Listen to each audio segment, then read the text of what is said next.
Triumphant Hearts. It is called Taking Me Back. It doesn't have Dave's voice, unfortunately, but it is a fun tune. Here's a clip.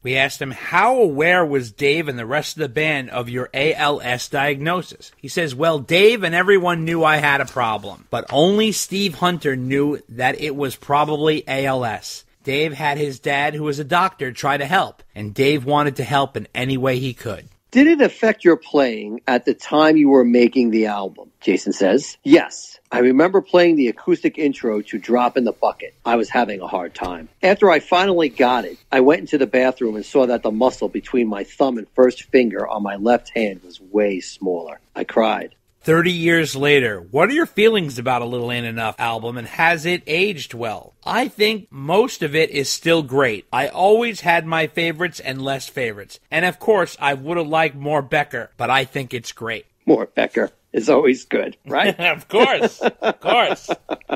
Next up, what did you think of Bob Rock as a producer? What was he like to work with? He was great. We had plenty of disagreement, but I cherished that time together. He was good at letting me do my thing. What was your writing process like? Jason said, well, I had written Drop in the Bucket before Dave. Its showtime came slowly over a couple of weeks, and I put it on a 4-track cassette, then played it for Dave. He really got excited about it and started thinking of lyrics right away. That was a fun day. We asked, how did Dave pick It's Showtime and Drop in the Bucket for the album? Jason says he just totally dug them. They both were things that the album had been missing vibe-wise. I thought he might have picked a couple more of my tunes, but I was really grateful about him picking these two. Did you give him any other songs? Jason said, yes, a few. They were all on my Raspberry Jams album. Angel Eyes, Dang Sea of Samsara, If You Have to Shoot, Shoot, Don't Talk, 1,000 Million Suns, and Ghost to the Post. We then asked Jason, how did Meet Me in the Morning come about? How come the rest of the Little Ain't Enough band played on it, but Dave didn't? Mr. Becker replies, Guitar for the Practicing Musician magazine was making a CD with many great guitarists. My friend, John Sticks, asked me to do a Dylan song, knowing he was my first inspiration and favorite artist. I don't remember why I didn't ask Dave to sing. I think I figured he wouldn't want to, and we weren't in touch at that time.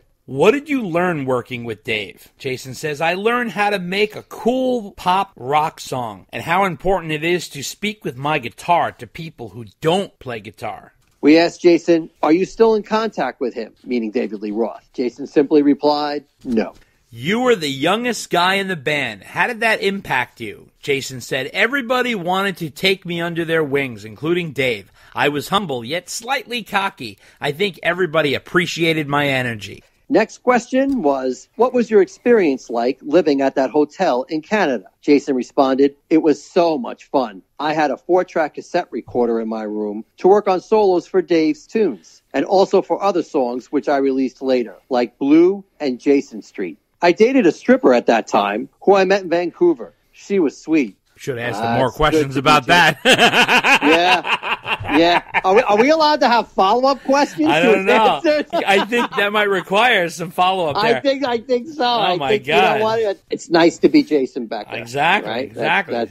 Nice to know we had some fun. So what's the wildest thing that happened with Dave? Well, we all went mountain climbing one day, and I waited for them because I knew my leg would stiffen, and I didn't want to need to be rescued. It was nice being in the woods, and also on Bob Rock's birthday, Dave brought in some ladies who started making out, distracting but fun. That sounds about right. Unbelievable. Next up, how did you meet Eddie Van Halen? Jason says, he was asked to be part of the MDA telethon. He said he would do it if he could come up and spend a day with me. We asked, what was your relationship like with Eddie? He said it was very nice. I could talk to him anytime. He was warm and kind, and we honestly loved each other. I will never forget him. We asked, how did Eddie help you and your family? He got my album Perspective on the Warner Brothers label. My family was in debt, and he got us out. This is just like another testament. Unbelievable. Right. Unbelievable. Right. And so quiet and behind the scenes. It's unbelievable. Right.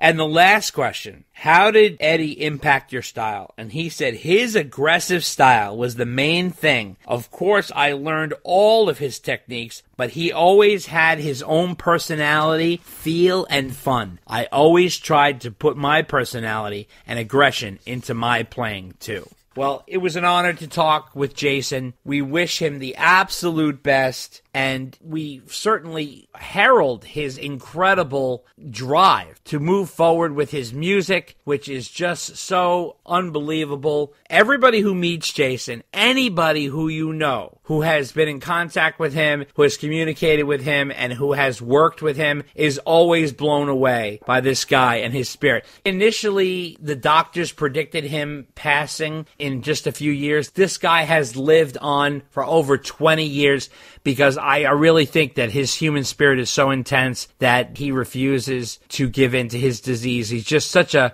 incredible marvel for someone who has a disease that he has to overcome, but he doesn't let him stop him as a creative human being. As you can see, he has real humor to his personality, and he's lighthearted, so that is just a real inspiration in my opinion. In addition to his playing, though a brief period, much like Randy Rhoads, incredible impact, and really, I think, could have taken Dave's career to even greater heights. I think the A Little Ain't Enough album was a tremendous step in the right direction. As we mentioned earlier in our discussion of the album, you know, timing is everything in life. Unfortunately, I think the big rock album with blues edge that Dave presented, I think was a great direction. I think Bob Rock was a fantastic addition as a producer. Steve Hunter and Jason Becker, fantastic band to back you up here, along with the Bissonette brothers. However, unfortunately, you know, when grunge comes into play and everything starts taking over and the world starts changing around you, that gets a little trickier. However, I think Jason's contributions on A Little Ain't Enough speak for themselves. In addition to his albums, please check out his new record, Triumphant Hearts. And I also think there's an incredible album he put out called Perpetual Burn, which I love from Jason. He's just an incredible guy. Thank you to the Becker family, and we want to thank them so much for their contributions here. And you can go to jasonbecker.com, check out what Jason's doing. I know there's merch there. There's all kinds of cool stuff. Learn about Jason and his legacy. And we certainly wanted to include him in our Little Ain't Enough special. And we are moving on forward to our interview with guitarist Steve Hunter, who is the other guitarist as part of this incredible album, A Little Ain't Enough, 1991's gold album. I don't think it's gone platinum as of yet. Not officially. It has been gold status, but it is certainly an album for all Van Halen fans to really take in. If you're a Van Halen fan, if you're a David Lee Roth fan, this is definitely an album you're going to want to check out or revisit. If you haven't heard it in many years, check it out. Beautifully produced, beautifully written, and beautifully performed. Really, Roth at an incredible height, not heralded enough. And we are on to our interview with guitarist Steve Hunter. Take a listen. It was designed to be as raw and as spill all over your little CD player and steam as much as possible. It's very live. It's very off the deck.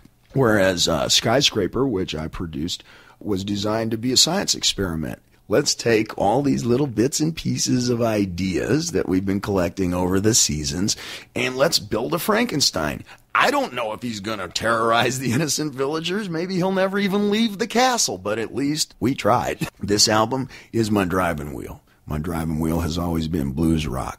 The blues, rhythm and blues, you know, whether it's Motown or whether it's ZZ Top, Led Zeppelin, you know, Eric Clapton, you know, these kinds of things.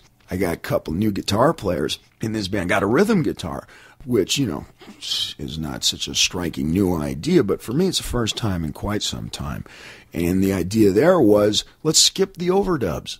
Let's get it right off the deck. Let's take it right from the killing floor, okay? For better or worse. And sometimes it's worse, and that's perfect. Are you a guitar enthusiast? Want to learn all the tricks and licks of the trade? Searching for that Eddie Van Halen sound and speed? Want to play in the style of Alex Lifeson of Rush, Mick Mars of Motley Crue, or Brian May of Queen? Then sign up for Zoom lessons from the best, Lance Turner, the guitarist for the #1 Van Halen tribute band, the Atomic Punks. Lance will take you on as his personal student in the comfort of your own home on Zoom. To sign up, contact Lance via email at lancetLessons@gmail.com. Lessons are at an affordable rate of $40 an hour. Email Lance today at lancetLessons@gmail.com. That's LANCETLESSONS@gmail.com, and learn how to jam like a star. Hey, this is Bud Hathaway. I'm the author of the book, What About the Fans? And you're listening to Dave and Dave Unchained. Pick up the new coffee table-sized book, The Decade That Rocked, by legendary rock photographer Mark Weissguy Weiss.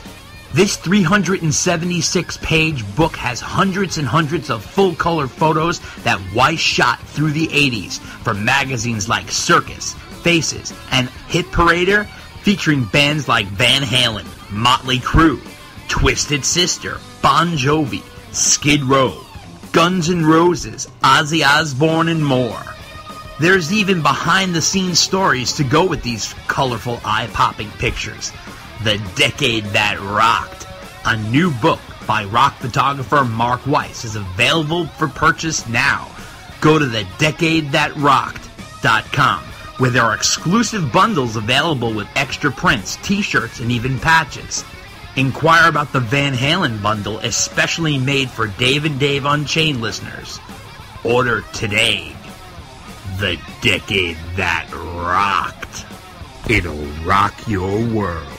And this is where I ride my bicycle through when we're on tour, and this is where we play when we're on tour, and this is what most people live. This is what's really on the streets. This is what you see on CNN. This is what you get off the front page of the newspaper. So you do the Dogtown Shuffle. I know you talk the talk. Let's see you walk the walk. There's so many people out there going to sing about this kind of thing, and all they did was get it off the screen from CNN. They didn't experience jack.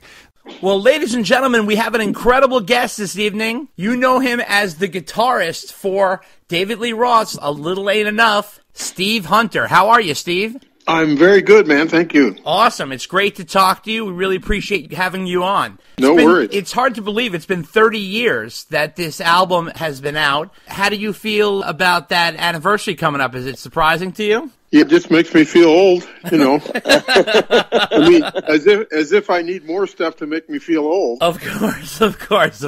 So just to start off, we wanted to ask you, how did you first meet David Lee Roth? Well, it's a bit of a weird, convoluted story, really. It all started, as they say, when I got a phone call from Bob Ezrin. He told me he's working with David Lee Roth on Little Ain't Enough. Now, something happened later on. I don't know what happened, but something happened, and then it turned into Bob Rock. So I'm not sure what happened there. Maybe there was a falling out or disagreement or something. I'm not sure. But sure. Bob called me and said, hey, Dave's got this incredible guitar player, but he wants to learn some blues, and would you be willing to give him some lessons? I said, well, yeah, absolutely. So he put me in touch with Jason Becker, who was going to be David's guitar player. Jason sent me over a couple of CDs, and I listened to it. One of them was Cacophony with Marty Friedman. And I listened to it, and I kept thinking, oh, my God, this guy's not going to want to talk to me about anything.